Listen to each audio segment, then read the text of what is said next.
ካንሰር ውስብስብ የሆነ በሽታ ነው። ብዙ የተለያዩ የካንሰር አይነቶች አሉ። እንዲሁም በርካታ ምክንያትም ወይም ደግሞ መንስኤዎችም አላቸው። የካንሰር በሽታ ሁሉንም መንስኤዎች ማወቅ ባይቻልም ነገር ግን የተለያዩ ምክንያቶች የካንሰር እድገት ላይ አስተዋጽኦ ያደርጋሉ። በዘር ወይም ደግሞ በጄኔቲክስ አማካኝነት በካንሰር የሚያዝ እድል ይጨምራል። ነገር ግን በተወሰነ ደረጃ መቆጣጠር የምንችላቸው ሌሎች ምክንያቶችም አሉ። እንደ አኗኗር ዘይቤ ያሉ ችግሮች የበለጠ ተጽዕኖ አላቸው። ጥናቶች እንደሚያሳዩት ከ80 እስከ 90% የሚሆኑ አደገኛ የካንሰር እጢዎች ከውጫዊ መንስኤዎች ወይም ደግሞ ኢንቫይሮንመንታል ፋክተር ከምንላቸው ጋር የተያያዙ ናቸው። ከአኗኗር ዘይቤ ችግሮች ውስጥ አንዱ ታዲያ አመጋገብ ነው። ምክንያቱም ብዙ ጥናቶች አንዳንድ ምግቦች ለአንዳንድ የካንሰር አይነቶች ከፍተኛ ተጋላጭነት መጨመር ጋር የተያያዙ መሆናቸውን አሳይተዋል። አንዳንድ ምግቦች የአይነት 2 የስኳር በሽታና ለውፍረት የመጋለጥ እድልን ይጨምራሉ። ይህም ከተወሰኑ የካንሰር አይነቶች ጋር የተያያዘ ነው። ሌሎች ምግቦች ደግሞ ካርሲኖጂን የሚባሉ ኬሚካሎችን ይዛሉ። እነዚህም ካንሰር ሊያስከትሉ የሚችሉ ጎጂ ንጥረ ነገሮች ናቸው። ሆኖም ለካርሲኖጂን መጋለጥ ሁልጊዜ ካንሰርን እንደማያስከትል ልብ ሊባል ይገባል። ይህም በዘር እንዲሁም ደግሞ ለካርሲኖጂን በምትጋለጡበት መጠንና እንዲሁም ቆይታ ላይ የተመሰረተ ነው። በአጠቃላይ በዚህ የጤና ዝግጅት የካንሰር ተጋላጭነትን ሊጨምሩ የሚችሉ የተወሰኑ ምግቦችንና መጠጦችን እንዲሁም በእነዚህ ምግቦችና በካንሰር ተጋላጭነት መካከል ስላለው ግንኙነት ሳይንሳዊ ማስረጃ ምን እንደሚል በስፋት እንመለከታለን። ሰላም ጤና ይስጥልኝ የጤና ላይፍ ቤተሰቦች እንዴት ናችሁ? ለቻናሉ አዲስ ከሆናችሁ ቻናሉን ሰብስክራይብ እና ላይክ አድርጋችሁ ጀምሩት። አሁን በቀጥታ ወደ ጉዳያችን እንገባለን። አንደኛ ለካንሰር በሽታ ጠንቅ የሆነ ወይም ደግሞ ተጋላጭ የሚያደርገው ምግብ ቀይ ስጋ ነው። የዓለም የጤና ድርጅት ቀይ ስጋን በግሩፕ 2A ውስጥ ይመድበዋል። ይህ ማለት ለሰዎች ካርሲኖጂን ነው ማለት ነው። ካርሲኖጂን ስንል ካንሰር ሊያስከትል የሚችል ማንኛውም ንጥረ ነገር ማለታችን ነው። ቀይ ስጋ ስንል ለምሳሌ የበሬ ስጋ ሊሆን ይችላል፣ የአሳማ ስጋ፣ የበግ ስጋ እንዲሁም የፍየል ስጋ ማለታችን ነው። በከፍተኛ መጠን ቀይ ስጋ መመገብና በኮሌሬክታል ካንሰር መካከል ተዛማጅነት አለ። እንዲሁም ከፓንክሪያቲክ እና እንዲሁም ደግሞ ከፕሮስቴት ካንሰር ጋር ግንኙነት እንዳለውም ጥናቶች ያሳያሉ።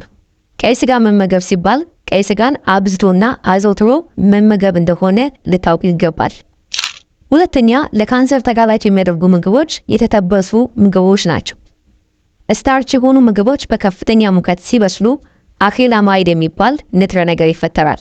ይህም ንጥረ ነገር ምግብን በመጋገር በማብሰልና እንዲሁም ደግሞ በመጥበስ ጊዜ የሚፈጠር ነው።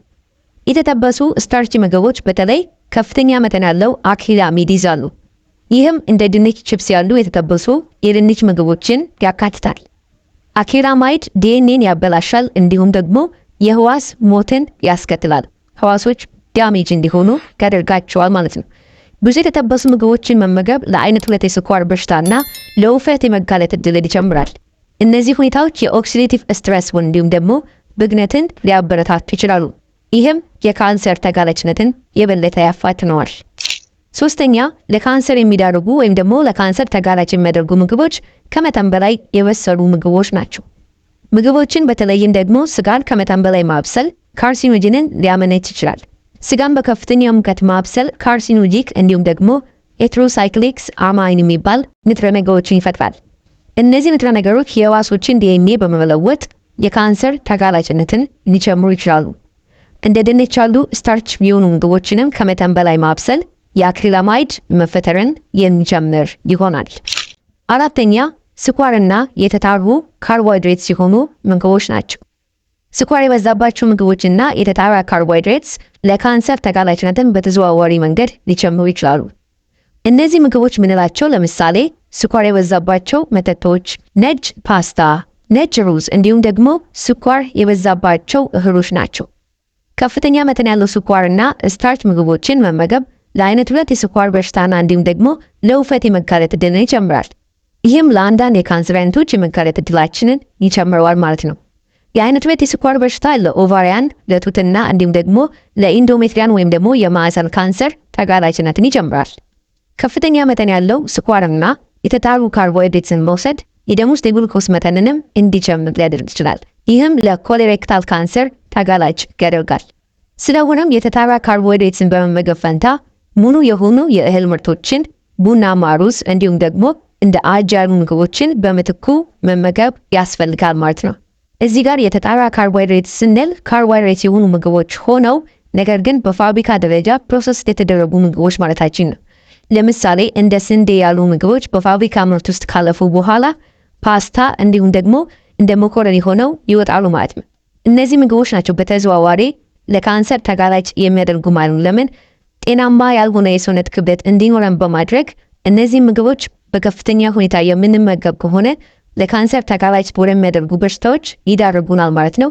በተዘዋዋሪም ደግሞ ለካንሰር የሚዳርጉ ምግቦች ይሆናሉ ማለት ነው። ስለዚህ ናቹራል የሆኑ በምንም መልኩ በፋብሪካ ሂደት ውስጥ ያላለፉ የተፈጥሮ ምግቦችን የእህል ምርቶችን ልንመገብ ይገባል ማለት ነው። አምስተኛ ለካንሰር ተጋላጭ የሚያደርገን አልኮል ነው። አልኮልን ስትጠጡ ጉበታችሁ አልኮልን ወደ አሲታልዲሃይድ ይሰባብረዋል። ይህም ካርሲኖጂን የሆነ ንጥረ ነገር ነው። አሲታልዲሃይድ የዲኤንኤ ጉዳትንና እንዲሁም ደግሞ የኦክሲዴቲቭ ስትረስን ያበረታታል። እንዲሁም የሰውነታችንን ቅድመ ካንሰርና የካንሰር ቫሶችን ለመከላከል አስቸጋሪ በማድረግ የበሽታ መከላከል ተግባርን የሚያደናቅፍ ይሆናል። በሴቶች ላይ አልኮል በሰውነት ውስጥ ያለውን የኤስትሮጂን መጠን ይጨምራል።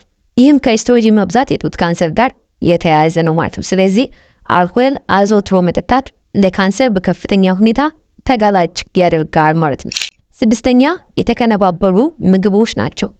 የተቀነባበሩ ምግቦች የምንላቸው ወይም ደግሞ ፕሮሰስድ ፉድ የሚባሉት እንደ ኩኪሶችና ቺፕስ ያሉ የታሸጉ ምግቦች፣ ስኳር የበዛባቸው ጣፋጮች፣ የሶዳ መጠጦችን እንደ ለስላሳ መጠጦች ማለታችን ነው። እንደ ከረሜላ እንዲሁም ደግሞ ቾኮሌት ያሉ ጣፋጮች፣ እንደ ፒዛ፣ በርገርና የተጠበሰ ዶሮ ያሉ ፈጣን ምግቦች እነዚህ ፕሮሰስድ ወይም ደግሞ የተቀነባበሩ ምግቦች ናቸው ማለት ነው። እንደ አጠቃላይ እነዚህ ምግቦች ጃንክ ፉድ ወይም ደግሞ ግብስብስ ምግቦች እንላቸዋለን። በምንም መልኩ ለሰውነታችን ምንም ጠቀሜታን የማይሰጡ ምግቦች ናቸው። እነዚህ ምግቦች ታዲያ ሲመረቱ ጣዕማቸውን ለመጨመር ሲባል እናም ደግሞ ረዘም ላለ ጊዜ እንዲቆዩ ለማድረግ እንደ ማጣፈጫ ቀለማቸውን መቀየሪያም ወይም ደግሞ ፍሌቨር ይጨመርባቸዋል።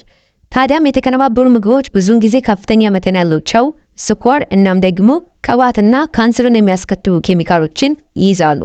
እንዲሁም በአጠቃላይ በፋይበር ቫይታሚኖችና የማዕድናት ይዘታቸው በጣም ዝቅተኛ ነው። ስለዚህ እነዚህ ምግቦች ብትመገቡ ምንም የምታገኙት ለሰውነታችሁ የሚጠቅም ንጥረ ነገር የለም ማለት ነው። ውፍረትን ከመጨመር ውጪ ምንም የሚሰጧችሁ ጠቃሚ የሆነ ንጥረ ነገር የለም። የምትጨምሩትም ውፍረት ጤናማ ያልሆነ ለበሽታ የሚዳርግ ውፍረት ይሆናል ማለት ነው። ስለዚህም ታዲያ የተቀነባበሩ ምግቦች የበዛበት አመጋገብ ለውፍረት ሊዳርግ ይችላል። ይህም ደግሞ ለካንሰር ተጋላጭነትን የሚጨምር ይሆናል ማለት ነው። ሰባተኛ ጄኔቲካሊ ሞዲፋይድ የሆኑ ምግቦች ናቸው ወይም ደግሞ ጄኔቲካል ሞዲፋይድ የሆኑ ፕሮዳክቶች ናቸው። ጄኔቲካሊ ሞዲፋይድ ፕሮዳክት ስንል ከሌላ ዝርያ ዲኤንኤን በመውሰድ ወደ ሌላ ዝርያ ኢንጀክት በማድረግ የሚፈጠሩ ምግቦች ማለት ነው። ይህም የሚደረገው ተፈላጊውን ምርት ለመጨመር ሲባል ነው፣ ወይም ደግሞ የተሻለ ጥራት ለማግኘት ሲባል ማለት ነው። ለምሳሌ ቲማቲም ሳይበላሽ እንዲቆይ ለማድረግና እንዲሁም ደግሞ ከተባዎች የመከላከል አቅማቸውን ለመጨመር ሞዲፋይድ ይደረጋል። አንዳንድ የፕሮቲን ጂኖችም ዝኩኒን ከቫይረሶች ለመከላከል ኢንሰርት ይደረጋሉ። ጥናቶች እንደሚጠቁሙትም ጄኔቲካሊ ሞዲፋይድ የሆኑ ፕሮዳክቶች ከጉበትና ከኩላሊት ጉዳት እንዲሁም ደግሞ ከከባድ የሆርሞን መዛባት ጋር የተያያዙ እንደሆኑ ይጠቁማሉ ማለት። ስለዚህ እነዚህ ጄኔቲካሊ ሞዲፋይድ የሆኑ ምግቦችን መመገብ በከፍተኛ ሁኔታ ለካንሰር በሽታ ተጋላጭ ያደርጋል ማለት ነው። ስለዚህ መጠንቀቅ ያለባችሁ እነዚህ ምግቦች አዘውትራችሁ የምትመገቡ ከሆነ ራሳችሁን ለካንሰር በሽታ እየዳረጋችሁ መሆኑን ልታውቁ ይገባል። ታዲያ ምን እንመገብ ሲባል የተለየ ምግብ ወይም ደግሞ አመጋገብ ካንሰርን አይከላከልም። ነገር ግን የተመጣጠነና እንዲሁም ደግሞ ገንቢ አመጋገብን መመገብ አደጋውን ለመቀነስ ይረዳል። ሰዎች የተቀነባበሩና እንዲሁም ደግሞ ከስጋ እንዲሁም በስኳር በቅባትና በጨው የበለጸጉ ምግቦችን መቀነስ አለባቸው። በእነዚህ ምግቦች ፈንታ ታዲያ ፍራፍሬዎችን፣ አትክልቶችን፣ እህሎችን እንደ አሳና ዶሮ ያሉ ፕሮቲኖችን እንዲሁም እንደ ወይራ ዘይትና እንደ አቮካዶ ያሉ ጤናማ ቅባቶችን መመገብ ያስፈልጋል ማለት ነው። ስለሆነም ክቡራን ቤተሰቦች ለዛሬ ነበረን የጤና ትምህርት ይህን ይመስል ነበር። በቀጣዩ ቪዲዮ እስክንገናኝ ቸር ሰንብቱ።